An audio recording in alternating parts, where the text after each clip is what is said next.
I think my wife, let's call her Amy, hates me. We've been together since 2018, married since 2022. We had twins last January and since then she has changed so much. When she and I first started going out, she was very clear that she never wanted children. She had a copper IUD in and said she intended to get her tubes removed once it expired. But the day came and she had the IUD removed, and was told that they wouldn't allow her to get her tubes tied because she was too young. She asked me to get snipped, but I didn't have medical insurance at the time so couldn't afford to do so. A few months later she said she changed her mind and wanted to try for children, so we did. She had 2 miscarriages before she got pregnant with our identical twin boys. I was extremely happy, and despite her being sick constantly she seemed happy too. She gave birth when she was 32 weeks and the boys spent 7 weeks in the NICU. My wife took this really hard. She constantly blamed herself because she worked up until she had to give birth, and says that had she done the bed rest like her doctor suggested, our boys would have stayed in longer. She also beat herself up a lot over not being able to breastfeed. She never established a milk supply because she was so stressed after birth and ended up with some kind of infection, and was told any milk she pumped after antibiotics would have needed to be dumped. After that point she was extremely distant from me and our kids. While I was on paternity leave, I was the main caretaker of the boys. I changed all their diapers, fed them, bathed them, everything. I took them to all their doctor's appointments by myself and my wife just laid in bed, completely shut out. My wife was supposed to start back up work remotely, but her job decided to not allow remote work. This sent her into a spiral because they ended up terminated her posi tie-in. Without her working we couldn't afford child care so she just stayed home all day with the boys. She didn't cook or clean, and talked about how she hated being home all day and how she missed working. We fought constantly because I felt like it was unfair. I wanted to be home all day doing nothing. I wanted to be a stay-at-home dad, and she was taking it all for granted. Well now the boys are a year old, and I feel like nothing has changed. She still just sits and stares blankly, barely talking to me or engaging with our boys. I constantly ask her to help around the house, or to literally anything besides sit and stare. She looks like she's lost 30 pounds since giving birth and she's so pale, but whenever I mention anything to her she just yells at me to leave her alone. Our sex life is almost non-existent, and when we are having sex she just lies there, not making any sounds or moving. I feel like she hates me and hates our kids, and the life we've built. How do I talk to her? Update 1. I worded it this way because many times, including yesterday, I have come home from work and my boys are in their cribs, wearing dirty diapers with rashes while my wife is either sleeping or completely zoned out on the rocking chair. It has felt like she has done nothing all day, but it isn't true and I know that. Are you completely unaware of postpartum depression is a question I was asked a lot. And the truth is, yes. I live in Texas where sex ed doesn't really exist. I was never taught anything about pregnancy, labor and delivery, or the 4th trimester, postpartum. Doctors never gave us information on it. It was mentioned once in the beginning of her pregnancy by a doctor in passing, but I neglected to ask for clarification or do any research on my own. I also failed my wife by not bothering to Google her symptoms, which could have easily shown me postpartum depression. How did you let this go on for a year without asking for help or advice? This is not a good excuse, but I didn't know that this was a hormonal issue at all. I genuinely believed my wife was just being neglectful and emotionally distant because she hated me and hated being a mom. I work almost daily, usually 12-hour shifts on a construction site, so coming home to a messy house, fussy babies and having to clean everything and make dinner just resulted in anger on my side, so I just let that frustration build rather than try to understand her. Do you have any friends or family who can help? Unfortunately we don't. My mom is out of the picture, and my father is dead. My wife's family was abusive to her growing up, and our friends abandoned us due to rumors my mom spread online, where she was telling everyone my wife had 2 abortions rather than 2 miscarriages. You have been having sex with her when she isn't emotionally involved? I should have added more details here, and can see why a lot of people were angry at my comment about our sex life. I honestly thought it was important to add that it has been non-existent, and when we had sex she was uninvolved. My wife after birth was the only one to initiate intimacy, and I believe now it was out of guilt. We haven't had sex in months because I don't say yes anymore and I don't ask for it. I shouldn't have said yes previously and I know it was wrong of me. Do you even love your wife? Of course I love her.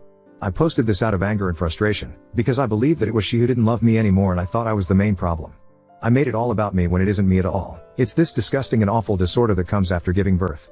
I was just so angry because I have asked her to get help so many times and she has either yelled at me to leave her alone or she has just stayed quiet. But now I know that I need to get her help, regardless of if she wants help or not. I am getting her signed up for an intensive outpatient therapy program that is online, so she doesn't have to deal with the trauma of going back to a hospital. I am also going to be hiring cleaning help so my wife has someone home with her, and someone who is able to clean and take care of the chores while my wife is emotionally incapable. I am so sorry to all the birth givers out there who have experienced this hell my wife has been going through, and I feel for the parents who have had to watch their partners go through this. I wish I had informed myself of what was happening and I can only try better from here on out. I haven't spoken to my wife yet about my intentions, but I plan to when I am off of work. Update 2. I spoke to my wife last night after I got off of work. I started it out by asking her if she had heard about postpartum depression, and she said she did know, that a doctor described it to her right after she gave birth. I asked her if she thought she might be experiencing it, and she said no. She didn't believe postpartum depression would last this long, and I asked her if we could look up statistics and information on it together, so we did. She was pretty quiet while we did this, but when we were done I asked her if she related to anything about it. She told me yes, everything the articles described was exactly how she has been feeling. I then asked her if we could get her signed up for online therapy, and I suggested I hire help for cleaning. She agreed to hiring help, but she is still hesitant on getting emotional support due to her birth trauma. I told her that I would be discussing with the boys' pediatrician on other options that might be helpful for my wife. I haven't brought up relocating yet. I want to give her some time to process our conversation first before adding to it. I called out of work today, and will be taking my wife out to lunch at her favorite spot in town and paying for her to get her hands and toes done. I know it won't come close to making up for my negligence for the last year, but it's a start. Update 3. My wife watches Too Hot Takes sometimes, and I usually listen with her while I do dishes or sweep/mop, and thought that maybe this subreddit would be a great go-to for advice on my marriage, because on Reddit and on YouTube comments you all are so brutally honest and to the point, and I knew I needed that to get this shit sorted. You all were so quick to point out my wife's postpartum depression, and directed me in ways that I have fallen short with my wife. Thank you everyone for the constructive criticism and the honesty. I would not have been able to get to this point of reality if I had been coddled and pampered. My wife actually laughed for the first time today when our boys started laughing at the word booty. Boys will be boys, haha. It was the most beautiful sound I have ever heard, and I haven't gotten to listen to it in so long. She seems to be in much better spirits, which I will keep an eye on, as I know sometimes that can be a red flag for suicidal ideation or intentions. My wife had been trying to be more honest with me on how she is feeling in the moment, and we have her established with group therapy starting Monday with orientation. I wish I could say thank you to everyone personally and individually for hopefully helping us save our marriage and potentially for saving my wife's life. I genuinely couldn't have done it with this subreddit. Thank you Too Hot Takes for having such a huge and wonderful platform where people can come and receive advice and honesty. It's a beautiful thing you have here. I'm going to go and start making my wife's favorite dinner and watch the Hunger Games for a movie marathon, something we haven't done in over a year. This will hopefully be my last update and last post in this subreddit if everything goes well. Thank you. End of edit. It's been a day or so since I added an update on my original post, but this update I thought needed its own post if it's allowed. I scrolled through this subreddit to see how others posted their updates and saw a few. Hopefully this is allowed. So after begging for several days, my wife finally gave in and agreed to online therapy. We picked a program we thought would benefit her best, and got it situated. She has an intake phone call tomorrow that will organize her hours, what group she is assigned to, and who her personal therapist is. It's an intensive outpatient group therapy program, goes for about 12 weeks. I have also reduced my hours at work by request, asking for 6 hours on shift during the weekdays, and I am on call during weekends for call-outs. It is temporary, until my wife is better. I have also hired cleaning services to come weekly. She is the wife of a co-worker of mine and she has 3 kids of her own. I spoke to her directly and she offered to help my wife with the boys if my wife ever asks for help, with no extra charge. My wife and I are openly discussing breaking up temporarily. During our discussion last night, my wife opened up about how she hasn't been happy, and how she has had an ongoing online affair with someone. I don't blame her for the affair. I can't imagine how alone she has felt this last year with me working constantly and always putting the boys first. She texted him in front of me saying it was over, that she wanted to prioritize our marriage and her mental health, and then blocked him on every platform she had him added onto, which gave me a lot of reassurance. My wife was the one who suggested a temporary breakup. I don't think it would be appropriate given her mental health at the moment, and asked that we just work on her getting better before discussing any marriage issues we have. She also opened up to me and let me know she has been self-harming, and showed me where. And it's awful. I had no words to say, except apologize profusely for my negligence. I didn't notice anything for months.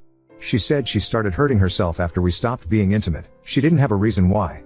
Once she is halfway through her outpatient program, we decided that's when we will start marriage counseling. That way she had time to develop some healthy coping mechanisms. Because we know there is a chance that marriage counseling could bring out a lot of the worst in us as individuals, and we wanted her to be as prepared as possible while still getting individual help in her program.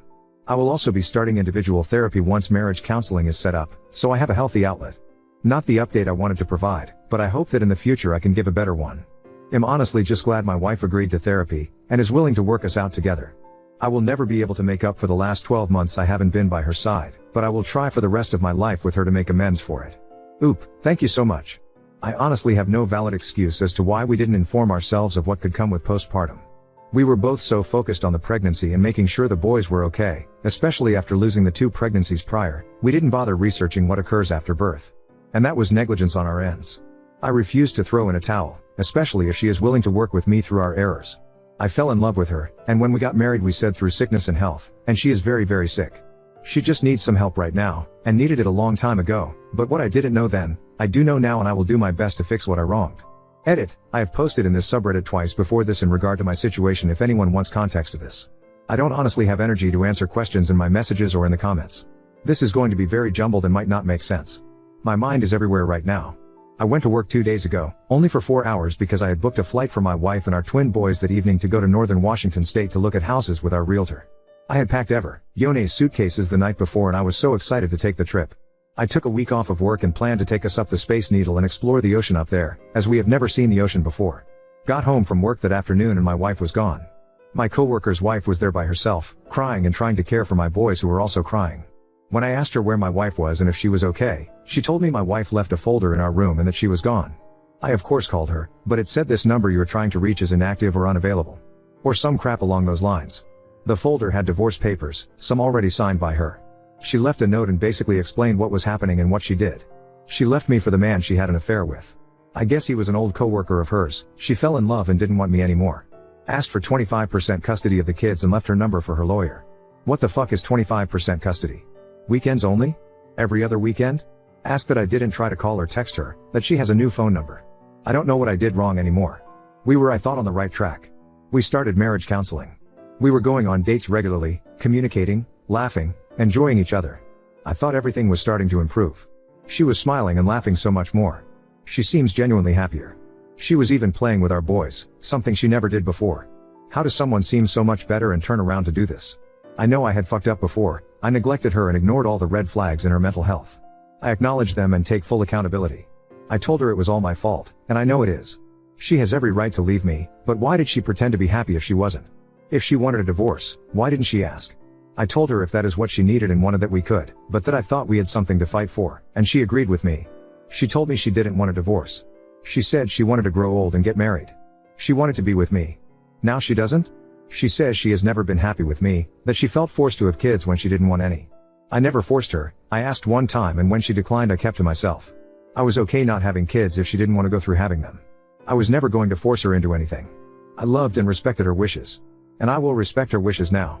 In her note she even asked me to Venmo her money to start her off. I sent it to her. I know she will need money for her prescriptions and for food. But I am so heartbroken and honestly pissed off. I am so mad. How does one even go about finding daycare? What do I need to research and look into? Do I need to look for any red flags in daycares? How much does daycare even cost for twins? Any advice would be greatly appreciated. Thank you. Oop, she said she started talking to him either shortly before she gave birth or right after, so probably a little over a year. I honestly am not sure I can right now. I really want to. The school system by us has incredibly low ratings, and having grown up in that school system I know teachers and students don't care about education. Kids are there because they legally have to and teachers are there for paychecks. I only passed high school because I just asked my teachers for A's. But right now I don't know how I would travel across the US with twin infants by myself. I don't have anyone else, and if we do partial custody, I would need permission to move, wouldn't I? Unless that's just something that happens in movies and TV shows. I posted some months ago about my wife, Amy, and our twin sons. I was asking for advice on her behaviors, which had come out to be postpartum depression. She and I started therapy and then she told me she has been having an affair for months, and then left me for that affair partner.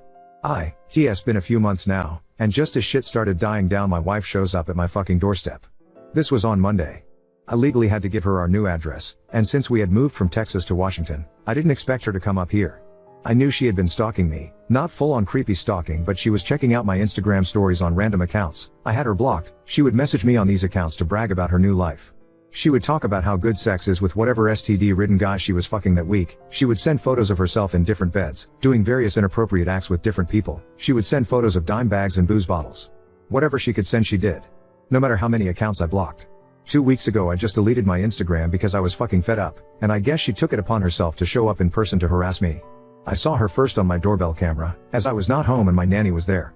She looked like she was high or something, picking at her face, and she looked like a twig. She had lost so much more weight than I thought. I told my nanny to not open the door and ignore her. I had to leave work early to get home to convince her to leave. She said she was there to pick up our boys, and started accusing me of sexually abusing them or beating them, and said she had proof of whatever the fuck she was convinced I was doing. She told me she had to convince her boyfriend to drive her to Washington just to grab the kids. She didn't even have car seats in his car for them. His fucking back seats were full of bottles, cans, just garbage. I didn't even know how to react to her bullshit, so I called the cops and had her removed from the property. I just don't know what to fucking do anymore. She has nothing in Texas, so I'm sure she's going to find some fucking shelter or tent to camp out in close by so she can come harass me. I doubt I can get a restraining order, and I spent all my money buying this house. My boys don't deserve to be forced to go through this shit. They are only a year old, but fuck, I don't want this for them. I don't want her around as they grow up, don't want them to see who she had become because she has never been like this. She used to be so sweet, funny, loving. She always had a smile on her face, and yeah, she was a little crazy from her trauma, but that crazy was nothing compared to whatever she is now. The Amy I knew would never touch hard substances, she barely drank. She hated the idea of sleeping around. Now on to second story. Hired my daughter's ex-boyfriend as an intern after seeing his hard work and qualifications. Now she's furious and feels betrayed. When my daughter, 21F, was in high school, she started dating a guy, 22 male, who at first glance made me a little nervous. He had that stereotypical popular jock look, the type you might expect to be a player or not take relationships seriously. As a dad, I naturally wanted to protect my daughter, but I was completely wrong about him. Despite his outward appearance, he turned out to be a genuinely kind and respectful young man. He was polite, always using yes sir and no ma'am, and he had this boyish, goofy charm that everyone found endearing. He treated my daughter well, was always respectful of our family, and had a sweet personality. While he wasn't the strongest academically, he worked hard and always gave his best. I even helped him out with his homework a few times because I could see how much effort he was putting into it. I'll admit, I really liked the kid, and so did the rest of the family. My wife, my son, and even my daughter's mother, my ex-wife, really liked him too. He was a good boyfriend to my daughter, and I felt comfortable knowing she was with someone who cared about her. Eventually, they broke up when they were about 16 or 15. It wasn't a messy breakup. From what I understood, it was mutual. My daughter was understandably sad, and we did everything we could to support her through it. But she actually moved on pretty quickly, and we all kind of left it in the past. Fast forward a few months ago. I got a LinkedIn request from him, and it brought a smile to my face. It was nice to see what he was up to, especially since he struggled a lot in school. It turns out he's now studying marketing at a really good university in our country. I was genuinely happy for him because it seemed like he found his niche and I could see he was doing well. Then I saw that he was looking for an internship. He needed to complete 500 hours of professional experience to graduate, and I didn't hesitate to reach out.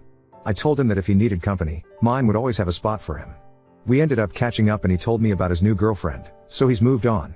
Long story short, he ended up sending me some excellent recommendations from his professor, so I offered him a position in our PR and communications department as a social media intern.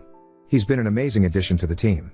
He's come up with great ideas, worked hard, and you can tell he genuinely loves what he's doing. Seeing him all grown up after knowing how much he struggled back in the day has been really heartwarming. But here's the problem. My daughter recently found out about it through TikTok. Of all places, he appears in some of the company's videos, and she was mad. She called me a terrible father and said it was inappropriate for me to hire him. Now, it's not like she ever has to see him. She's studying abroad in Belgium, and we live in a Latin American country, so they won't even cross paths. My wife, my son, and my ex-wife have reassured me that I didn't do anything wrong. From my perspective, I hired him purely based on his qualifications and work ethic. He's a temporary intern who plans to continue his studies abroad once he graduates, so this isn't a long-term situation. But my daughter's reaction has made me second-guess myself. They always prioritized her well-being and want to make sure I'm not overlooking something. Maybe I'm too detached because when I was younger I stayed on good terms with some of my ex's families and I didn't see it as a big deal. I really care about my daughter and I don't want her to feel like I'm prioritizing someone else over her. But at the same time I want to be fair and give credit where it's due, especially when someone is working hard and making something of themselves. Update 1. A lot of you suggested that I have an honest conversation with my daughter to see if there was something deeper going on, and I took that advice. I ended up calling her to talk things through. I asked her if there was something about the breakup that I didn't know about, or if something happened that would make her uncomfortable with him working for me. I told her that she can be completely honest with me because I wanted to give her the benefit of the doubt, and if there was a valid reason I was open to addressing it. Turns out, the situation was a lot less complicated than I thought. My daughter admitted that there wasn't any lingering issue between her and her ex. In fact, she reiterated what I already knew, that the breakup was mutual and drama-free. What came out during the conversation was something completely different. Apparently, she's been dating a new guy from the United States for about 2 weeks. She said that when she saw her ex in the company's TikTok videos it made her nervous because she didn't want things to get weird with the new guy if he found out that her dad was still in contact with her ex-boyfriend. She said that Americans are different in that sense. Those were her words. You guys tell me if it's true, ha ha ha. Basically, she was worried that her new relationship could be affected if the guy she is seeing thought there was still some kind of connection between her and her ex through me. But when I pressed her about whether her ex had done anything wrong, or if there was any actual issue that would justify me not hiring him, she admitted there wasn't. Her main concern was her new relationship and how it might look. I get that she's navigating a new relationship, but to expect me to turn down a great intern, who's been nothing but hardworking because she's worried about optics with a guy she's been seeing for 2 weeks seems pretty unreasonable. I don't think it's fair to penalize him or limit his opportunities just because of that. I explained all of this to her as gently as I could, and she admitted that she might have overreacted. I reassured her that this internship was a temporary situation and that she would likely never even have to interact with him, especially with her living abroad. I also apologized for not asking her first about her thoughts on me hiring him. I thought it really didn't matter since, from my point of view, I was just hiring a great professional based on qualifications and work ethics, but comments made me see how I could have been the asshole for not telling her. And she told me that it's okay.